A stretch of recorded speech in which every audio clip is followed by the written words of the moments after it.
Bismillah, Assalamualaikum warahmatullahi wabarakatuh. Alhamdulillah, assalatu wassalamu ala asrafil anbiya'il mursalin wa ala alihi wa sahbihi ajmain, amma ba'du. Para pendengar, kaum muslimin dan muslimat dimanapun Anda berada, puji syukur kita panjatkan kepada Allah Subhanahu wa Ta'ala. Kembali di kesempatan sore yang berbahagia ini, kita dipertemukan dalam program Menyapa Senja Ramadan jelang berbuka puasa di hari yang ke-9. Salawat dan salam marilah kita curahkan kepada junjungan kita Rasulullah sallallahu alaihi wasallam. Allahumma salli ala Muhammad wa ala ali Muhammad. Kaum muslimin dan muslimat, pendengar dan pemirsa dimanapun berada, di kesempatan yang berbahagia ini, di studio sudah hadir narasumber kita Al-Ustadz Abu Humairah Hafizahullahu Ta'ala, pembina Pondok Pesantren Jabal Uhud Batam dan juga pimpinan Yayasan Nida'ul Ilmi Batam. Di kesempatan sore hari ini, Al-Ustadz akan mengangkat satu judul tentang kehebatan Al-Quran di bulan Ramadan. Baik, kita langsung sapa Ustadz. Assalamualaikum Ustadz.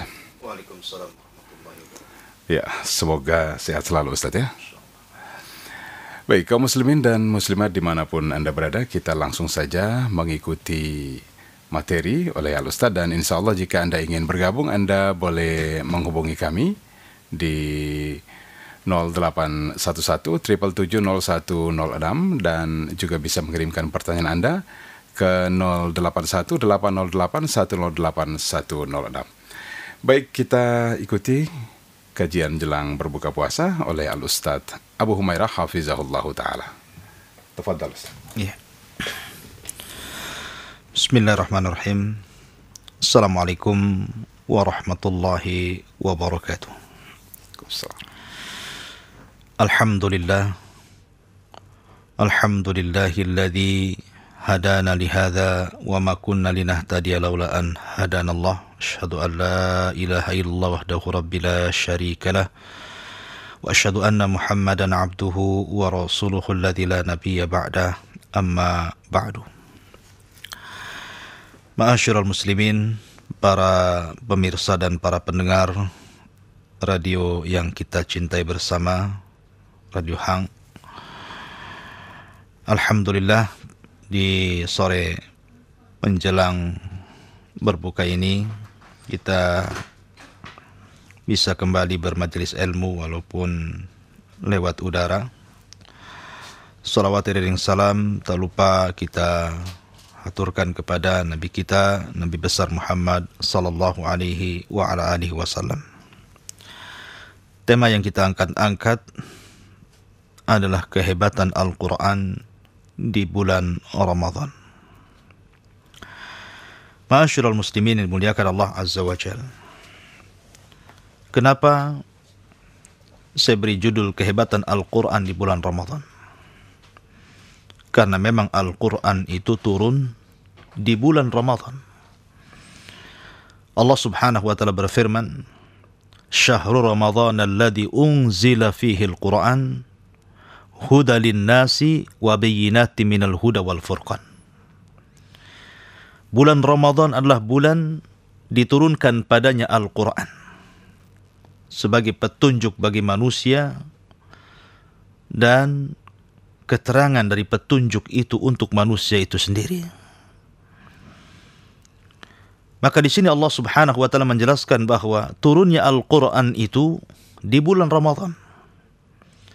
Dan tidak ada mukjizat melebihi kemuliaan, ketinggian Al-Qur'anul Karim. Para nabi diberikan mukjizat, para rasul diberikan mukjizat. Tapi Al-Qur'an menjangkau seluruh mukjizat yang Allah Subhanahu wa taala anugerahkan kepada para nabi dan rasul. Makanya saya katakan bahwa Al-Quran ini memiliki kehebatan yang luar biasa yang turun di bulan Ramadan. Ma'asyiral muslimin yang dimuliakan Allah Azza wa Jalla. Adapun sejarah turunnya Al-Quran sudah ma'ruf, sedikit kita jelaskan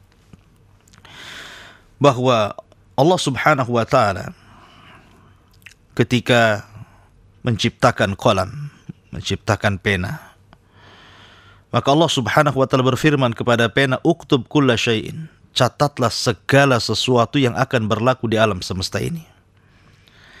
Maka pena pun mencatat apa yang Allah Subhanahu wa ta'ala katakan, termasuk juga Al-Quran padanya. Sampai ketika kemudian papan yang sangat besar sudah penuh dan juga pena sudah kering, maka berhentilah firman Allah yang diletakkan di papan tersebut. Kemudian papan tersebut diperintahkan para malaikat untuk menjaganya. Maka disebutlah dengan Lauhil Mahfud. Lauh itu papan, Mahfud itu yang dijaga para malaikat.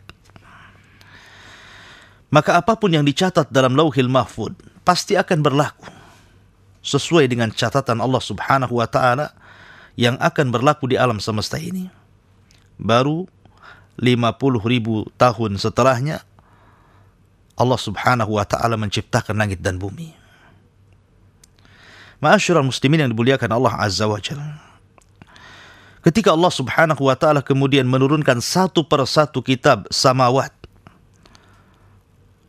seperti Suhuf Ibrahim, kemudian Allah Subhanahu wa ta'ala turunkan kitab Taurat kepada Nabi Musa alaihi salatu wassalam. Setelah itu Allah Subhanahu wa ta'ala turunkan kitab Zabur kepada Daud alaihi salatu wassalam. Kemudian setelah itu Allah turunkan kitab Taurat kepada Isa bin Maryam alaihi salatu wassalam. Maka kitab yang terakhir yang diturunkan Allah adalah Al-Quran kepada Nabi sallallahu alaihi wasallam. Karena kita tahu bahwa jumlah kitab yang Allah Subhanahu wa ta'ala turunkan dari langit ke bumi itu jumlahnya 104 kitab. Tapi yang kita kenal hanya 4 saja. Taurat, Zabur, Injil, Quran. Padahal Allah Subhanahu wa ta'ala turunkan ke bumi ini 104 kitab. Dan itu diisyaratkan di dalam Al-Quranul Karim. Allah mengatakan, Inna hadha la fi suhufil ula, suhufi Ibrahim wa Musa. Sesungguhnya Al-Quran ini terkandung suhuf-suhuf para nabi yang awal-awal, termasuk di dalamnya suhuf Ibrahim dan suhuf Musa. Menunjukkan bahwa banyak suhuf yang diturunkan Allah Subhanahu wa ta'ala. Sehingga para ulama kemudian menyebutnya bahwa jumlah kitab yang turun itu 104 kitab. Lah dari 100 kitab ini, kemudian Allah Subhanahu wa ta'ala rangkum dari yang berupa suhuf lembaran-lembaran itu. Ya, karena 100 suhuf ini itu dibagi kepada 4 nabi. Pertama Nabi Syith, yang kedua Nabi Idris, yang ketiga Nabi Ibrahim, dan yang keempat Nabi Musa, tapi selain Taurat. Karena Taurat itu diturunkan ketika Nabi Musa berada di Palestina. Namun ketika Nabi Musa menjadi Nabi dan Rasul, diangkat menjadi Nabi dan Rasul, belum memegang Taurat. Yang dipegang adalah suhuf. Ya. Ada yang mengatakan bahwa Nabi Syith diturunkan padanya 50 suhuf. 50 lembar suhuf. Kemudian Nabi Idris diberikan 30 lembar suhuf. Kemudian Ibrahim diberikan 10 lembar suhuf. Dan Nabi Musa diberikan 10 lembar suhuf. Maka semuanya menjadi 100. Lah dari 100 suhuf ini yang Allah mengatakan inna hadza la fi suhufil ula suhufi Ibrahim wa Musa, itu kemudian digabungkan menjadi satu dalam kitab yang disebut dengan Taurat. Kemudian oleh Allah Subhanahu wa ta'ala digabungkan dari 100 itu dengan Taurat dalam satu kitab namanya Zabur. Kemudian Allah gabungkan dari 100 suhuf dengan Taurat dan Zabur dalam satu kitab namanya Injil. Kemudian Allah Subhanahu wa ta'ala gabungkan dari 100 suhuf dengan Taurat, Zabur, dan Injil, diletakkan di sebuah kitab yang disebut dengan Al-Quran. Subhanallah. Jadi Al-Quran itu terkandung padanya Zabur, terkandung padanya Injil, terkandung padanya Taurat, dan terkandung padanya 100 suhuf. Sehingga Allah mengatakan, Inna hadza, sesungguhnya ini maksudnya Al-Quran, lafi suhufil ula, terkandung suhuf-suhuf orang-orang yang pertama. Para nabi dan rasul. Suhufi Ibrahim wa Musa, termasuk padanya suhuf Ibrahim dan suhuf Musa selain Taurat. Jadi luar biasa kita ini punya kitab, terkandung seluruh kitab-kitab langit di dalamnya. Makanya wajar kalau seandainya Allah katakan hudan lil muttaqin. Dia akan menjadi petunjuk bagi orang-orang yang bertakwa. Itulah kehebatan Al-Quran. Ya. Lah Al-Quran ini ikhwatu fiddin yang muliakan Allah Azza wa Jalla, turun setelah turunnya Taurat, Zabur, dan Injil. Maka dia kitab yang terakhir turun. Ketika Allah Subhanahu wa Ta'ala menghendaki akan mengutus seorang Rasul yang merupakan khatamul anbiya wal mursalin, penutupnya para nabi dan Rasul, Muhammad sallallahu alaihi wasallam di usia 40 tahun. Maka Allah Subhanahu wa Ta'ala turunkan Al-Quran dari Lauhil Mahfud menuju Baitul Uzzah. Di mana Baitul Uzzah? Di langit pertama. Dan itu belum turun ke bumi. Masih diletakkan di Baitul Uzzah. Ya. Kapan turunnya itu? Turunnya adalah di malam Lailatul Qadar. Kapan malam Lailatul Qadar? Malam Lailatul Qadar itu ada di 10 akhir Ramadan, tepatnya di tanggal-tanggal ganjil. 21, 23, 25, 27, 29. Antar itu. Quran turun di bulan Ramadan, di malam Lailatul Qadar, di tanggal-tanggal ganjil 10 akhir Ramadan, dari Lauhil Mahfud ke Baitul Uzzah. Di langit pertama. Baru setelah itu Allah turunkan dari Baitul Uzzah ke bumi, itu secara mufarraqah. Mufarraqah itu artinya diturunkan angsur per angsur, ayat per ayat, disesuaikan dengan peristiwa dan kejadian. Tidak sebagaimana kitab-kitab sebelumnya, diturunkan langsung 30 juz mungkin bahasa kitanya. Jadi Taurat langsung diberikan kepada Nabi Musa secara utuh. Kemudian Zabur juga diberikan kepada Daud secara utuh. Kemudian Injil juga diberikan kepada Isa secara utuh. Berbeda dengan Quran. Quran tidak diberikan kepada Rasul secara utuh. Tetapi diberikan satu ayat, satu hari satu ayat. Kadang beberapa hari satu ayat lagi. Kadang beberapa bulan satu ayat lagi. Sampai 23 tahun. Baru kemudian Al-Quran itu resmi 30 juz lengkap diberikan kepada Nabi SAW. Kenapa proses turunnya seperti itu? Kenapa tidak langsung saja 30 juz? Ya. Kenapa mesti disesuaikan dengan peristiwa dan kejadian? Supaya tidak ada lagi soalan manusia. Apabila manusia bertanya tentang sebuah permasalahan, maka jawabannya ada dalam Al-Quran. Itulah yang menjadikan kenapa Al-Quran itu menjadi ajaib. Karena namanya peristiwa dan kejadian itu pasti akan terulang sampai hari kiamat. Dan pasti ada kesamaan. Sehingga jawabannya sudah ada. Ya. Tapi yang dimaksud, ingat, turunnya Al-Quran kepada Nabi SAW, surat yang pertama kali, surah Iqra itu pun turun di bulan Ramadan. Jadi turunnya dari Lauhil Mahfud ke Baitul Uzzah di malam bulan Ramadan. Begitu juga surat yang pertama kali turun kepada Nabi SAW, surah Iqra bismi rabbikal ladzi khalaq, itu pun di bulan Ramadan. Karena Rasul itu didaulat menjadi Nabi di bulan Ramadan. Luar biasa. Ya. Akan tapi bukan berarti kemudian ketika Jibril menurunkan Al-Quran kepada Rasul, Jibril mengambil Al-Quran yang ada di Lauhil Mahfud, kemudian dibuat semacam hikayat. Kemudian disampaikan kepada Rasulullah, bukan seperti itu. Tetap ketika Jibril menyampaikan wahyu kepada Nabi SAW, maka Allah berfirman dulu kepada Jibril, kemudian Jibril turun, kemudian menyampaikan firman Allah kepada Rasul SAW sesuai dengan mushaf yang kita baca setiap hari. Itulah Al-Quran yang difirmankan Allah kepada Nabi SAW. Karena Al-Quran adalah kalamullah, bukan hikayah an kalamillah. Ma'asyiral muslimin yang dimuliakan Allah Subhanahu wa Ta'ala. Kita lihat bagaimana silsilah keagungan Al-Quran. Biar Anda paham betapa tinggi dan agung dan dahsyatnya Quran ini. Quran diturunkan oleh Allah Subhanahu wa Ta'ala lewat malaikat Jibril. Dengan sebab tugas menurunkan wahyu Allah salah satunya Al-Quran, maka Jibril menjadi malaikat yang paling utama dari seluruh para malaikat yang ada. Bahkan dikatakan Sayyidul Malaikah, pemimpinnya para malaikat. Kemudian Jibril menurunkan Al-Quran kepada Nabi SAW dengan sebab Al-Quran. Maka Nabi SAW diangkat, dimuliakan, bahkan menjadi pemimpin para nabi dan rasul. Kemudian oleh Nabi SAW disampaikan Quran ini kepada umatnya.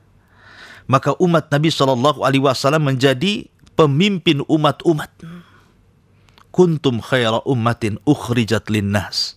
Kalian adalah sebaik-baik umat yang diturunkan, yang dikeluarkan kepada manusia. Kenapa? Karena diturunkan padanya Al-Quran. Iya kan? Maka kalau seandainya Al-Quran mengangkat derajat malaikat Jibril, kemudian mengangkat derajat Nabi SAW, kemudian mengangkat derajat umat ini, maka siapapun yang membaca Al-Quran, Nabi SAW bersabda, khairukum man ta'allama al-Qur'ana wa 'allama. Sebaik-baik kalian adalah orang yang belajar membaca Al-Quran, kemudian mengajarkan Al-Quran. Maka orang yang mencintai Al-Quran adalah manusia yang paling baik. Yang disabdakan Nabi, khairukum, sebaik-baik kalian. Tidak ada manusia yang lebih baik dibandingkan orang yang mencintai Al-Quranul Karim. Maka kalau Anda ingin menjadi orang baik, cintai Quran. Maka Allah akan jadikan Anda orang terbaik di permukaan bumi ini. Ma'asyiral muslimin yang dimuliakan Allah Azza wa Jalla. Taib, kalau kita sudah paham bagaimana Al-Quran mengangkat derajat siapapun yang mengangkatnya. Sampai-sampai dikisahkan di zaman Amirul Mukminin Umar bin Khattab radhiyallahu an, ada seorang budak menjadi wakil gubernur Mekah. Umar bin Khattab ketika itu heran, kenapa mantan budak dijadikan wakil gubernur? Kenapa tidak ada orang merdeka? Rupanya alasannya karena dia, maksudnya wakil gubernur itu namanya Ibnu Abza, adalah alimun bi kitabillah, karena dia pakar Quran. Kata Umar bin Khattab apa? Sadaqa Rasulullah. Sungguh benar ucapan Nabi SAW. Innallaha yarfa'u bihadzal kitaba aqwaman. Terkadang Allah mengangkat sebuah kaum itu karena Al-Quran. Ya, karena kemuliaan itu bukan pada Anda ini orang merdeka ataukah budak, Anda ini hitam ataukah putih, Anda ini pejabat ataukah rakyat. Kemuliaan dalam Islam itu hanya ada pada taqwallahi azza wa jal. Dan Quran itulah yang membimbing kepada ketakwaan. Ma'asyiral muslimin yang dimuliakan Allah Azza wa Jalla. Saya akan sebutkan bagaimana hebatnya Al-Quran ini.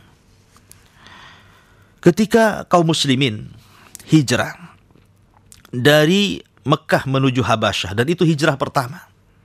Ketika kaum muslimin sudah tidak sanggup lagi menjalankan agamanya di negeri Mekah karena tekanan, kemudian juga ancaman, intimidasi, terkadang juga upaya pembunuhan.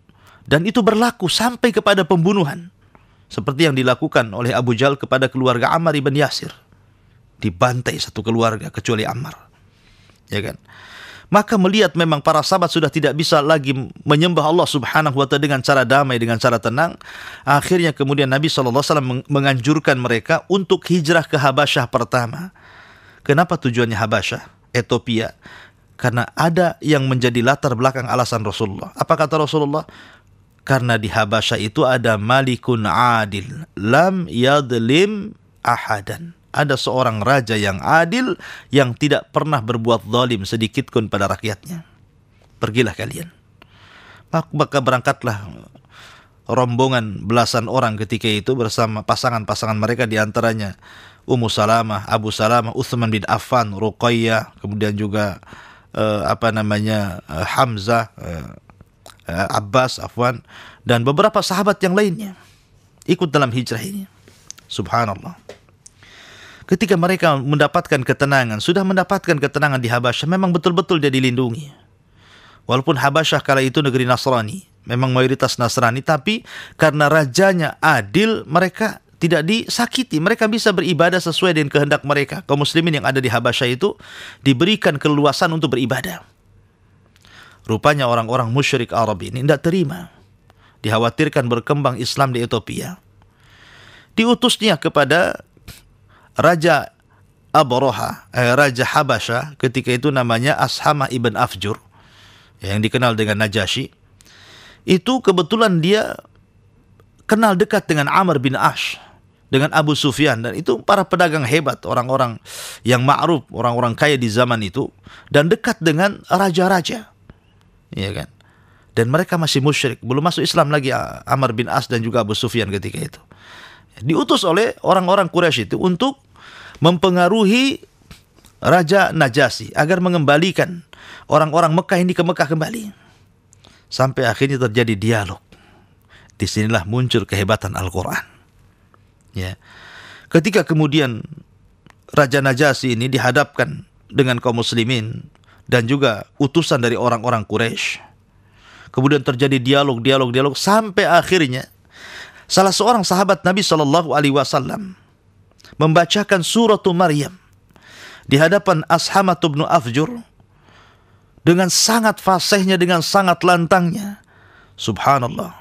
Ketika dia mendengar surah Maryam itu dibacakan, tiba-tiba meleleh air matanya, menangis terseduh-seduh sampai janggutnya basah dengan air matanya.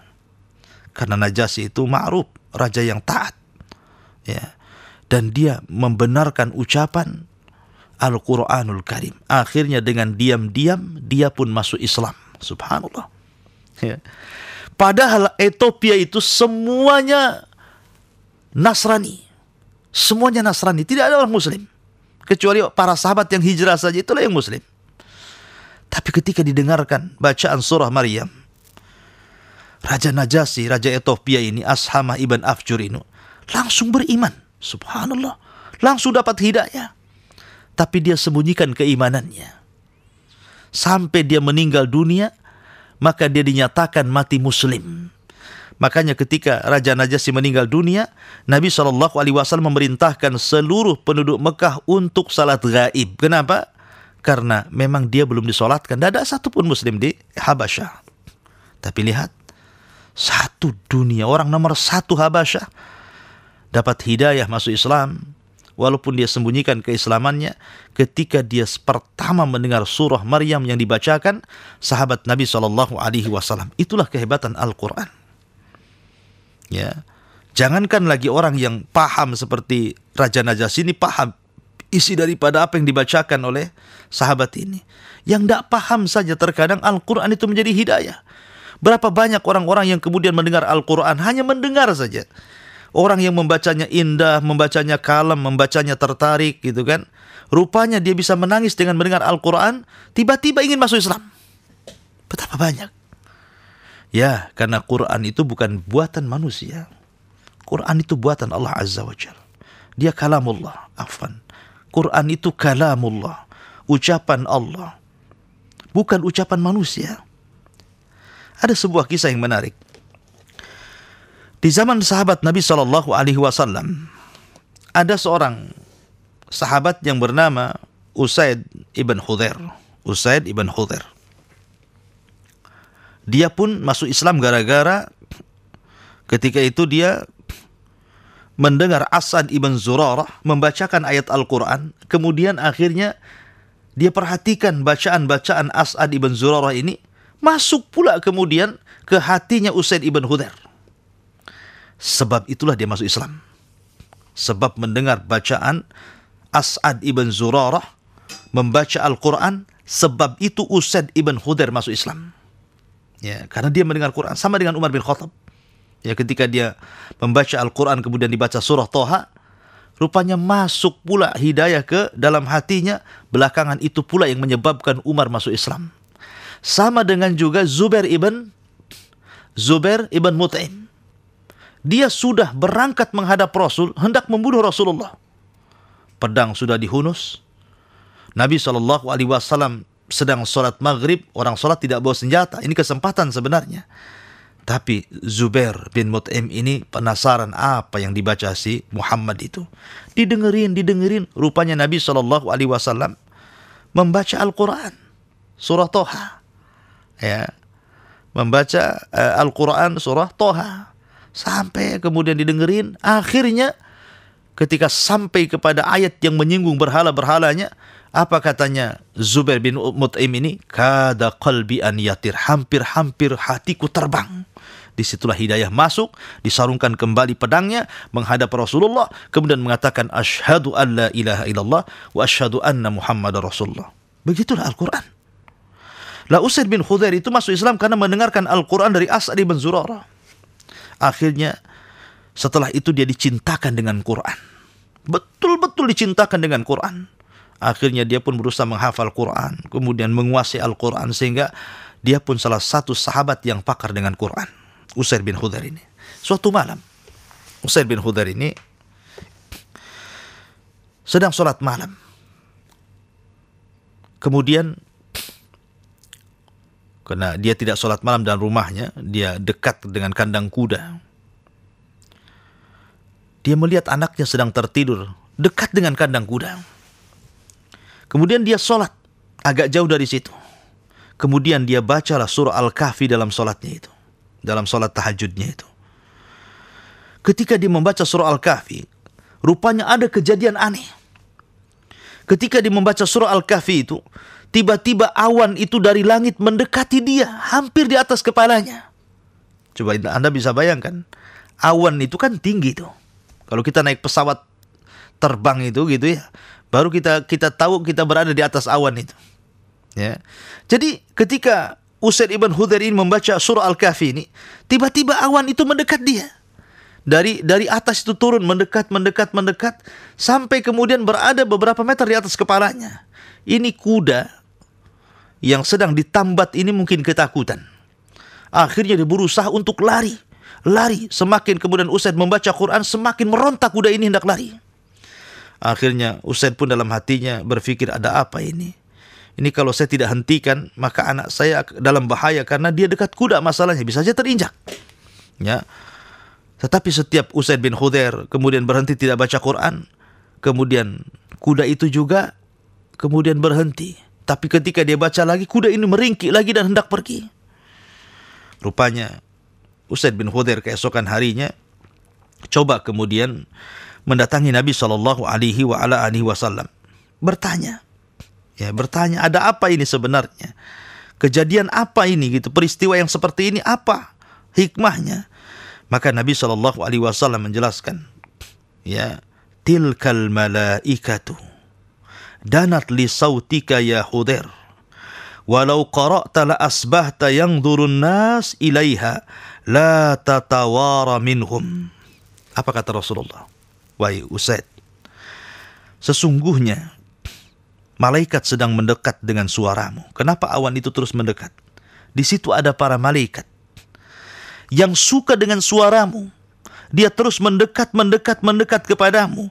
Seandainya kau terus baca Quran itu sampai waktu subuh, sampai manusia berkumpul bangun, tentu manusia akan bisa menyaksikan peristiwa itu dengan kedua mata mereka. Takjub dengan Quran. Subhanallah. Ya kan? Ma'asyiral muslimin yang dimuliakan Allah Azza wa Jalla.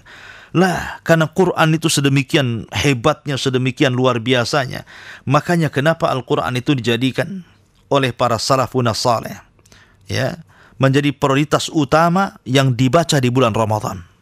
Karena memang Quran jadi turun di bulan Ramadan, kemudian memang Quran sendiri memiliki istimewa yang luar biasa. Saya akan sebutkan bagaimana para salafun saleh menghabiskan waktu-waktu mereka di bulan Ramadan hanya untuk membaca Quran saja. Dikatakan Qatadah rahimahullahu ta'ala, Imam Qatadah ma'ruf, Qatadah ibn Di'amah, seorang alim, ulama, tafsir, ya kan? Dia dikatakan bahwa kana Qatadah radhiyallahu an yadrusul Qur'ana fi syahri Ramadan. Jadi Qatadah ini yudarrisul Qur'ana fi syahri Ramadan. Dia mengajarkan Al-Quran di bulan Ramadan. Jadi tinggalkan majelis hadis, dia tinggalkan majelis-majelis yang lainnya, dan dia fokus dibuat majelis khusus Al-Quran. Khusus Quran saja. Ya, karena dia tahu bahwa Ramadan adalah bulan Al-Quran. Kemudian wa kana Zuhri idza dakhala Ramadan qala fa innama huwa tilawatil Quran wa it'amut ta'am. Imam Zuhri itu, ma'ruf Imam Zuhri, imam alim besar di zaman tabi'in. Ya, dia muridnya para sahabat Nabi SAW dan dijadikan rujukan para ulama setelahnya apabila bicara tentang masalah hadis. Imam Zuhri ma'ruf, ya kan? Apabila masuk Ramadan, kesibukan Imam Zuhri cuma dua. Baca Quran dan sedekah, memberi makan fakir miskin, memberi makan orang-orang susah, memberikan makanan kepada orang-orang yang membutuhkan, ya kan? Itu saja kerjaannya, baca Quran, sedekah, baca Quran, sedekah. Itu dilakukan Zuhri, ya. Bahkan dikatakan oleh Ibnu Abdul Hakam ketika menceritakan Imam Malik, kana Malik idza dakhala Ramadan yafirru min qiraatil hadis. Malik itu kalau seandainya masuk di bulan Ramadan, dia lari dari majelis hadis. Padahal Imam Malik itu kalau sudah ngajar di Masjid Nabawi, ribuan manusia datang dari penjuru dunia. Karena ketika itu satu-satunya ulama yang didengar di kota Madinah adalah Imam Malik. Karena masing-masing daerah itu kan punya ulama masing-masing, seperti Mekah punya Ibnu Uyainah, kemudian Madinah punya Imam Malik, kemudian Syam punya Ats-Tsauri, ya Sufyan Ats-Tsauri, kemudian Mesir punya Lais ibn Sa'ad gitu kan. Jadi Imam Malik itu ketika itu adalah ulama yang sangat kondang dalam hadis. Jadi kalau dia buat daras itu pelajaran, ribuan orang datang dari berbagai macam dunia untuk belajar hadis kepada Imam Malik. Tapi kalau sudah datang Ramadan, ditutup majelisnya. Tidak ada majelis hadis. Ya, tidak ada orang yang mau meriwayatkan atau mengambil riwayat. Imam Malik fokus wa aqbala ala tilawatil Quran minal mushaf. Lihat. Maka Imam Malik kembali kepada Al-Quran dan membaca dari mushaf. Bukan Imam Malik tidak hafal Quran. Imam Malik itu hafal Quran sebelum balik. Bayangkan, Imam Malik hafal Quran sebelum balik. Tapi kalau dia masuk Ramadan, dia ambil mushaf, dia baca dengan mushafnya. Karena ingin menunjukkan kepada manusia bahwa ini bulan Al-Quran. Kalian harus disibukkan dengan Al-Quran. Ya. Kemudian juga Abdul Razak berkata, karena Sufyan Ats-Tsauri, Imam Sufyan Ats-Tsauri, idza dakhala Ramadhana taraka jami'al ibadati wa aqbala ala qiraatil Quran. Sufyan Ats-Tsauri ini kalau datang bulan Ramadan, dia tinggalkan ibadah-ibadah yang lainnya dan dia fokus baca Quran. Maksudnya apa? Biasanya mungkin zikir gitu ya. Ya, biasanya mungkin jalan silaturahim, biasanya mungkin begini begitu, banyak ibadah sunnah. Tapi Sufyan Ats-Tsauri ini kalau masuk Ramadan, maka semua ibadah dihilangkan dan dia fokus kepada Al-Quranul Karim. Subhanallah. Kenapa Sufyan melakukan seperti ini? Padahal Sufyan ini ulama kondang, ikhwan. Ulama yang dikatakan Imam Nawawi sebenarnya madhab itu yang mutaqarrir itu ada 6. Ya, ada madhab Ats-Tsauri, ada madhab Auza'i, ada madhab Maliki, ada madhab Hanafi, ada madhab Syafi'i, ada madhab Hambali. Cuman yang 2 ini tidak tersebar, Ats-Tsauri dan Auza'i. Yang tersebar cuma 4. Dan Ats-Tsauri ini mutaqaddimun, ya, belum lagi ada yang lainnya, belum ada imam madhab yang 4 itu. Ats-Tsauri sudah lebih utama, lebih dahulu dibandingkan mereka semua. Dari segi keutamaan ilmu dan begitu seterusnya. Sehingga dia paling paham kenapa Ramadan itu dia fokuskan dengan Quran. Karena dia memang tahu Quran itu porsinya di bulan Ramadan harus lebih dibandingkan di luar Ramadan. Makanya difokuskan. Ya. Makanya dijelaskan Al-Aswad ibn Yazid. Al-Aswad ibn Yazid itu dikatakan yaqra'u fi kulli lailataini fi Ramadan. Beliau menghatamkan Al-Quran terkadang dalam 2 malam di bulan Ramadan. Setiap 2 malam dia hatamkan Quran. Anda bisa bayangkan 2 malam hatam Quran.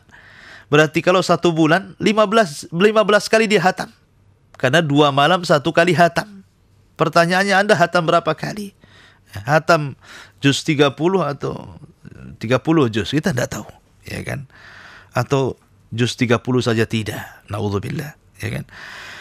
Bahkan lebih hebat lagi, kita lihat Imam Syafi'i, ma'ruf ya, Muhammad bin Idris Asy-Syafi'i, imam madhab. Luar biasa Imam Syafi'i ini. Dia adalah nurud dunia, cahaya dunia. Bayangkan, kecerdasan Imam Syafi'i itu sampai dikatakan oleh para ulama, Allah selalu membangkitkan dalam 100 tahun itu orang yang akan memperbaharui umatnya. Dan 100 tahun pertama Allah bangkitkan Umar bin Abdul Aziz. 100 tahun kedua Allah bangkitkan Muhammad bin Idris Asy-Syafi'i. Lihat bagaimana Imam Syafi'i, imamuna, imam kita semuanya, imam orang Indonesia khususnya. Kana lisyafi'i fi Ramadan sittuna khatmatan yaqra'uha fi ghairi salati. Subhanallah. Imam Syafi'i ini, dia menghatamkan Al-Quran, tahu berapa kali? Sittuna khatmah. 60 kali. 60 kali dihatamkan Quran. Itu dia hatamkan Quran di luar waktu sholat loh. Belum lagi dalam sholat dia. Kalau seandainya dicampurkan di luar sholat dengan di dalam sholat, lebih daripada 60 kali dia menghatamkan Quran. Luar biasa di bulan Ramadan. Ya. Lah kita ini yang mengaku panutannya. Siapa imam madhab kamu? Saya Syafi'i. Dalam sholat Syafi'i. Dalam haji Syafi'i. Semua Syafi'i. Saya madhab Syafi'i. Tapi pertanyaannya, pernah Anda lakukan seperti Imam Syafi'i di bulan Ramadan yang menghatamkan Al-Quran 60 kali? Itu di luar sholat itu. Bagaimana dalam sholat?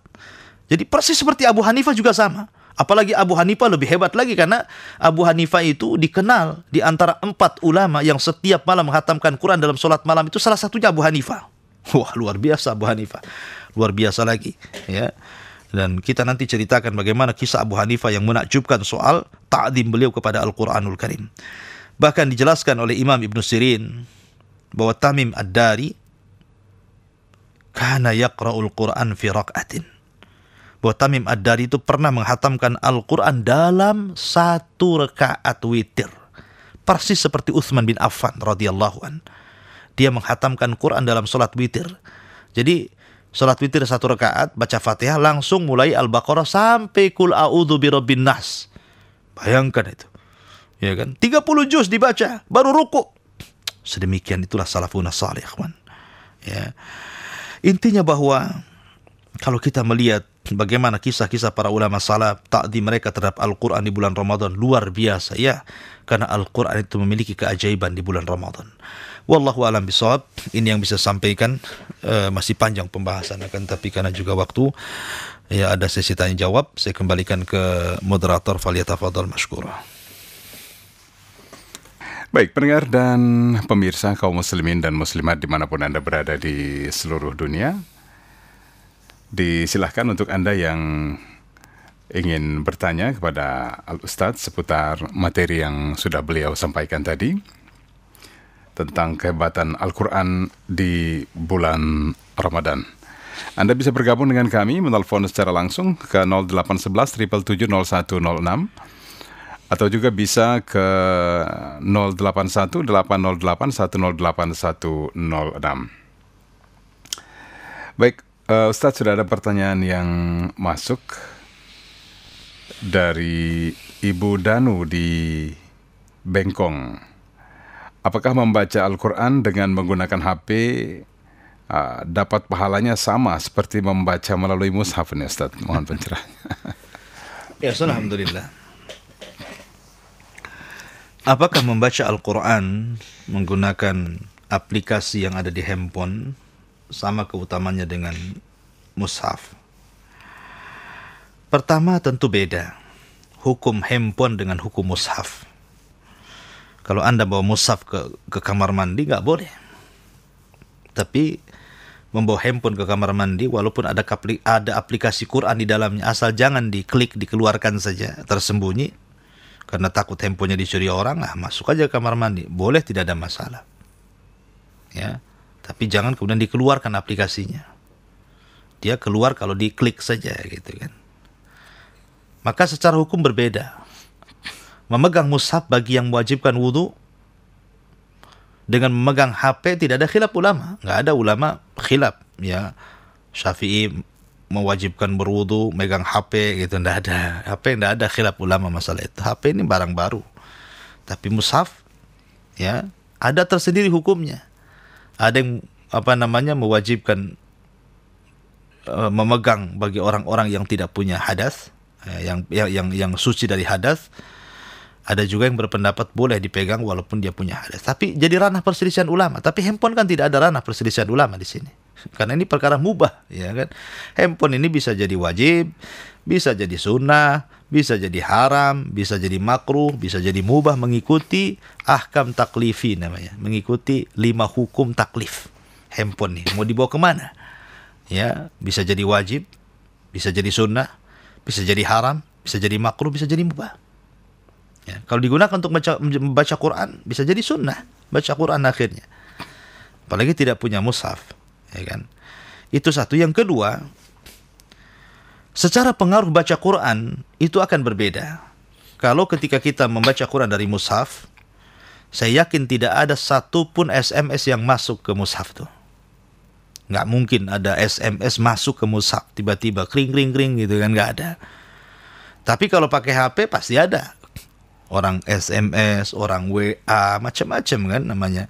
Belum lagi suara-suara yang bising gitu ya. Tapi Quran nggak ada, ya kan?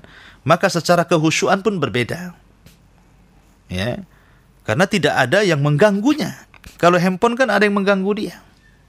Itu dari dalam handphone sendiri tuh. Kadang-kadang diganggu sama anaknya.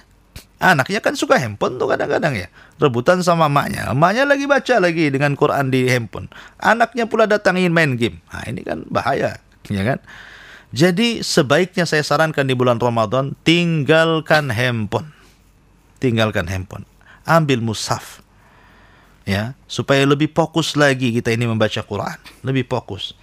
Demi Allah, berapa banyak orang yang kemudian membaca Quran niatnya baik jadi berdosa gara-gara handphone. Ya, bisa berdosa gara-gara handphone. Contoh nih umpamanya, kita sedang membaca Quran. Umpamanya ayat yang mengatakan fawailul lil musallin. Tiba-tiba ada orang telepon. Ya, langsung dijawab, Assalamualaikum, waalaikumsalam. Kemudian kelamaan ngobrol, akhirnya lupa dilanjutkan Qur'annya, akhirnya berhenti baca Quran. Sementara yang dia baca apa? Celaka bagi orang sholat. Kemudian berhenti dia megang Quran, kemudian ngobrol, lupa, akhirnya bosan baca Quran, ditinggalkan. Nah, akhirnya dia katakan apa? Celaka pula bagi orang yang sholat. Jadi banyak madaratnya. Maka sebaiknya sudah, jangan sekali-kali baca Quran dari handphone. Baca Quran dari mushaf. Belum lagi lowbat, ya kan? Lagi enak, baterai habis. Banyak madarat. Ya. Kalau mushaf itu kan tidak mungkin baterai habis tiba-tiba hilang bacaannya kan itu. Nggak mungkin. Yang ada kita yang lowbat, bukan mushafnya ya. Kita yang kecapean gitu. Intinya bahwa sebaiknya jangan baca Quran dari mushaf. Ya, jangan baca Quran dari handphone, beralihlah ke mushaf. Ya, saya tidak mengharamkan, tidak boleh, cuman melihat madarat yang begitu banyaknya tadi, maka untuk menghindari madarat tadi, pindahlah ke mushaf. Sudah, nggak usah pegang handphone lagi. Wallahu a'lam. Jazakallah khair Ustaz atas jawabannya, mudah-mudahan bisa dipahami oleh Ibu Danu di Bengkong. Ya, pertanyaan yang berikut ini sejalan dengan pertanyaannya Ibu Danu dari Wati di Botania, Ustaz. Kenapa wanita dibatasi dalam membaca Al-Quran dengan langsung memegang Al-Qurannya? Dan bagaimana pahala baca Al-Quran di bulan Ramadan, Ustaz? Ya, alhamdulillah. Wanita tidak dibatasi. Siapa yang dibatasi? Wanita tidak dibatasi, sama dengan laki-laki. Mungkin yang dimaksud pertanyaan ini mungkin wanita haid, mungkin. Ya, mungkin bisa jadi, Ustaz. Kalau dia tidak haid, sama dengan laki-laki. Tidak ada perbedaan laki-laki dengan perempuan. Ya, cuman waktu-waktu haid memang terjadi khilaf para ulama, karena wanita yang sedang haid itu sedang membuat najis. Sementara Allah mengatakan la yamassuhu illal mutahharun. Tidaklah disentuh Quran itu kecuali orang-orang yang disucikan. Ini yang menjadi khilaf para ulama. Ada yang mengatakan disucikan itu suci dari hadas kecil dan hadas besar, sehingga dianjurkan bagi para pemegang mushaf itu mandi besar dan berwudu, gitu ya. Sehingga kalau tidak mandi besar dan tidak berwudu, maka tidak boleh langsung memegang mushaf. Ya. Tapi ada juga yang mengatakan lah, yamassuhu ilal mutahharun, maksudnya mutahharun di sini adalah para malaikat. Karena ini konteksnya bukan Quran yang di bumi, tapi mushaf yang ada di Lauhil Mahfud. Karena tidak ada yang dijaga kecuali para malaikat. Manusia tidak dijaga, manusia terjerumus kepada dosa. Tapi yang dijaga itu ya para malaikat. Mereka maksum, ya terjaga dari dosa. Nah, Terlepas perselisihan, ada yang mengatakan itu malaikat, ada yang mengatakan itu manusia yang suci dari hadas besar dan hadas kecil. Akan tetapi bukan berarti kemudian wanita dibatasi untuk membaca Quran.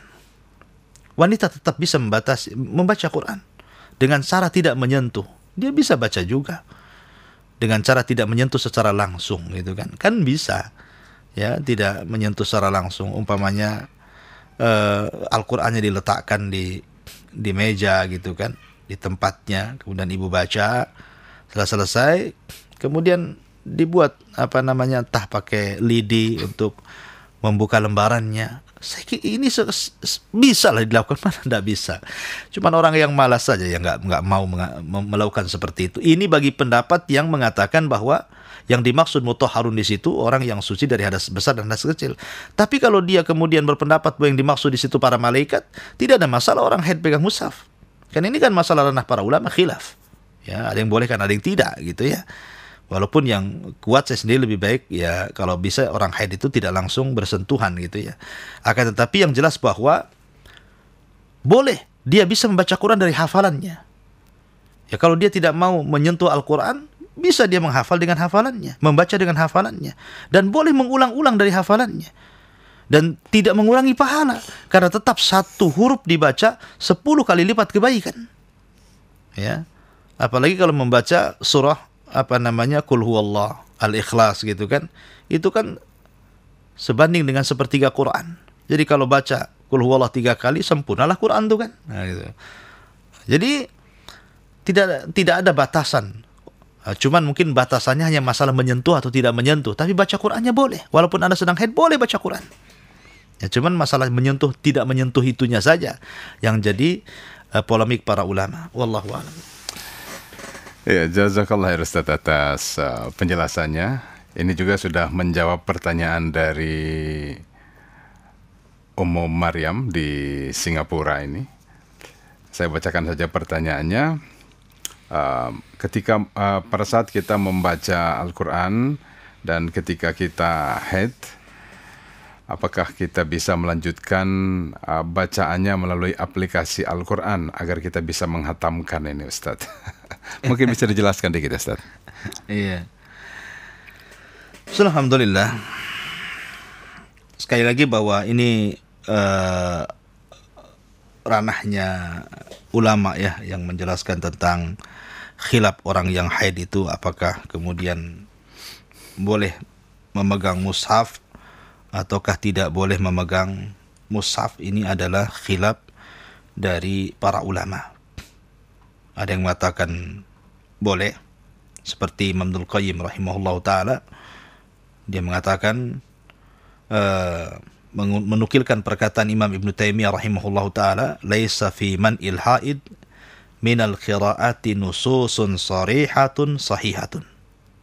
Tidak ada larangan bagi orang yang haid itu untuk membaca Al-Quran secara nas yang jelas, yang sahih. Itu kata Ibn Taimiyah. Makanya kemudian diberikan catatan oleh murid Imam Ibnul Qayyim, wa min hada jawazu qiraatil Quran laha wa hiya haid. Dari sinilah maka bolehnya seseorang itu membaca Al-Quran walaupun dia sedang haid. Ya, jadi membaca Quran sedang haid itu tidak ada masalah, ya. Akan tetapi sekali lagi ini ranahnya khilaf, ada yang bolehkan, ada yang tidak, ya. Bagi Anda yang memilih pendapat yang bolehkan, ya silahkan. Bagi Anda yang memilih pendapat yang tidak membolehkan, ya silahkan. Kemudian para ulama ketika membahas bagaimana ini mushaf, ya, mushaf. Bagaimana kalau kitab tafsir? Pamannya ada kitab tafsir Ibnu Katsir. Nah, di situ kan ada Qur'annya, ada tafsirnya. Tidak melulu mushaf, gitu ya. Kalau Quran itu kan melulu mushaf itu. Tapi di situ kan ada tafsirnya. Ya. Maka para ulama mengatakan la ba'sa bihi, tidak ada masalah karena dia bukan mushaf. Kalau kitab tafsir saja ulama dikatakan la ba'sa bihi, tidak mengapa karena itu bukan mushaf. Orang menyebutnya kitab tafsir, bukan mushaf, apalagi handphone. Ya kan? Handphone kan bukan dikatakan mushaf. Tidak ada orang mengatakan ini apa? Mushaf, gila dia, ini handphone. Ya kan? Nah, coba saja sama anak-anak gitu kan, bilang, nah ini apa? Pasti semua bilang handphone. Ini apa? Handphone. Ini apa? Handphone. Kan begitu. Coba ambil mushaf, ini apa? Nggak mungkin dibilang handphone, itu handphone. Oh, error anaknya kalau dibilang mushaf. Handphone dibilang handphone, mushaf pula. Jadi nggak mungkin lah, orang kan sudah tahu. Jadi itu bukan mushaf handphone itu. Berarti boleh seseorang itu membaca Quran lewat aplikasi handphone dan dia sedang haid gitu maksudnya ya. Karena memegang kitab tafsir saja para ulama membolehkan, karena dia bukan bagian mushaf. Itu bagi pendapat yang tidak boleh menyentuh mushaf, tapi menyentuh tafsir boleh. Gitu ya. Apalagi pendapat yang membolehkan memegang mushaf, ya apalagi tafsir gitu ya. Nah, itu mungkin ke situ ya cara logikanya. Wallahu a'lam. Jazakallah khair Ustaz. Baik Ustaz, terakhir dari Sukardi di Balo ini Ustaz. Katanya Al-Quran sebagai obat. Makanya ada orang tertentu yang menggabungkan beberapa ayat ditulis di kertas atau kain dan dibawa-bawa untuk dijadikan sebagai obat jika terkena penyakit atau penangkal sihir. Apakah benar yang demikian Ustaz? Bismillahirrahmanirrahim.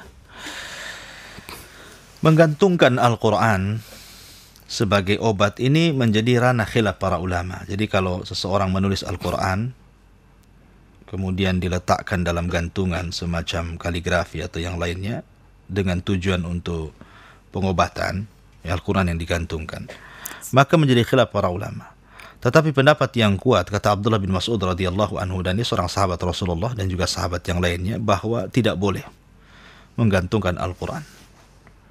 Karena Al-Quran itu bermanfaat, berpengaruh ketika dibaca, bukan digantungkan. Ya kan? Kalau dibacakan ada pengaruhnya. Seperti dibacakan kepada air sebagai media ruqyah, ya ke garam gitu ya, atau kepada media-media yang lainnya, ya daun bidara, minyak zaitun, atau air zam-zam gitu, ada pengaruhnya. Ya, tapi kalau Quran digantungkan tidak ada pengaruhnya. Bahkan bisa saja menjadi istihza. Istihza itu artinya mengolok-olok Al-Quran. Karena terkadang barang-barang yang digantungkan itu bisa jatuh terinjak. Ya kan? Makanya hal-hal yang seperti itu disebutkan dalam kitab Tauhid karya Syekh Muhammad bin Abdul Wahab dan juga syarah-syarah para ulama yang lainnya ketika memberikan sarahan kepada kitab Tauhid. Mereka melarang para ulama. Mereka melarang membuat tulisan-tulisan Al-Quran baik di kain ataupun di kertas atau apa gitu kan, dengan tujuan apapun, apakah pengobatan, mengusir jin dan yang lain, karena tidak ada salafnya, tidak ada contohnya mereka melakukan seperti itu. Yang ada contohnya adalah yang dibacakan. Makanya ruqyah itu dengan cara dibacakan, setannya keluar gitu ya. Ruqyah itu kan jampi-jampi, dibacakan, bukan ditulis. Ya, jadi sebaiknya tidak usah. Ya, sebaiknya tidak usah, karena dikhawatirkan itu kemudian diyakini dan akhirnya menjadi sebuah zimat. Kalau sudah jadi jimat, takut kesyirikan nantinya. Maksudnya begini, ketika bawa kain ini dia sembuh, ketika nggak bawa kain datang pula penyakitnya. Ya, umpamanya kalau dia bawa kain jalan mau berkilo-kilo pun asam urat dia tak kambuh gitu. Sekali tak terbawa pula kain itu, kambuh pula asam uratnya. Dalam hati memang gara-gara tak bawa kain. Nah, itu yang bahaya. Jadi akhirnya hatinya kan tergantung kepada kain. Betul kata Rasul, man ta'allaqa syai'an wukila ilaih. Siapa yang menggantungkan sesuatu dari jimat, pasti hatinya akan dicenderungkan kepada gantungannya, bukan kepada Allah. Itu yang dikhawatirkan. Ya. Dan itu bisa masuk kepada dua syirik. Pertama, syirik besar kalau diyakini yang menyembuhkan kain itu dan Allah tidak ada di situ. Yang kedua, bisa menjadi syirik kecil kalau dia menjadikan sebab gantungan itu penyembuh padahal Allah yang menyembuhkan, padahal itu bukan sebab penyembuhan. Syirik kecil. Ya, maka kembalilah kepada yang benar, yang sesuai dengan tauhid. Cukup Quran itu dibacakan, tanpa ini itu sudah cukup. Wallahu a'lam. Jazakallah khair Ustaz atas pencerahannya.